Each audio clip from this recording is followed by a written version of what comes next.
Manchurian తినాలంటే రెస్టారెంట్‌కే వెళ్ళాల్సిన అవసరం లేదు. ఇంట్లోనే ఇలా ఈజీగా చేసుకోవచ్చు. ఇది ఎంత టేస్టీగా ఉంటుందంటే మీల్ మేకర్ తింటున్నామా, రెస్టారెంట్ మంచూరియన్ తింటున్నామా అనేది మనకే డౌట్ అనిపిస్తుంది. అంత టేస్టీగా ఉంటుంది. ఈ రెసిపీకి సంబంధించిన డీటెయిల్స్ అన్నీ నేను డిస్క్రిప్షన్‌లో ఇస్తాను. ఇప్పుడు ఒక పరిహారం గురించి మాట్లాడుకుందాం. పెళ్లి కావాలని ఎదురు చూస్తున్న అమ్మాయిలు, అబ్బాయిల కోసం ఈ పరిహారం. అయితే ఈ పరిహారం అమ్మాయిలైనా, అబ్బాయిలైనా ఎవరికి వారే చేసుకోవాలి. ఎలా చేయాలో ఇప్పుడు చెప్తాను. కాలం మారిపోయింది. ఒకప్పుడు పెళ్లి కోసం అమ్మాయిలు రకరకాల వ్రతాలు, పూజలు చేసుకునేవాళ్ళు. ఇప్పుడు అలాంటివి కాస్త తగ్గిపోయాయి. ఈ మధ్య అబ్బాయిలు కూడా పెళ్లి కోసం పూజలు, పరిహారాలు చేసుకుంటున్నారు. చాలామంది తల్లిదండ్రులు మా పిల్లల బదులు మేము ఈ పరిహారం చేసుకోవచ్చా అని అడుగుతుంటారు. కానీ ఈ పరిహారం మాత్రం పెళ్లి కావాల్సిన అమ్మాయిలు లేదా అబ్బాయి ఎవరికి వాళ్ళే చేసుకోవాలి.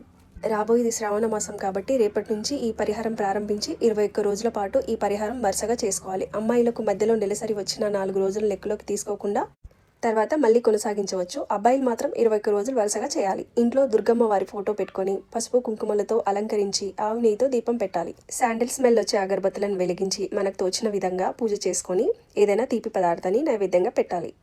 ఇప్పుడు 108 పూసల రుద్రాక్షమాల తీసుకొని ఐం హ్రీం శ్రీం క్లీం అనే మంత్రాన్ని 11 మాలలు జపించాలి. నెమ్మదిగా చేస్తే 20 నిమిషాలు కూడా పట్టదు. జపం పూర్తయిన తర్వాత ఆ మాలను అమ్మవారి దగ్గర పెట్టాలి. ఈ మంత్రానికి గురూపదేశం ఏం అవసరం లేదు. ఎవరికి వాళ్ళే చేసుకోవచ్చు. ఇలా 21 రోజులు అయిన తర్వాత 9 సంవత్సరాల లోపు ఉన్న ఒక బాలికను అమ్మవారి స్వరూపంగా భావించి వీలైతే భోజనం పెట్టి దక్షిణ తాంబూలాలు ఇచ్చి ఆమె ఆశీర్వాదం తీసుకోవాలి. అమ్మ నాకు మంచి జీవిత భాగస్వామి దొరకాలి అని మనస్ఫూర్తిగా కోరుకోవాలి. ఇంతే పరిహారం. చాలా సులభంగా ఇంట్లోనే చేసుకోవచ్చు.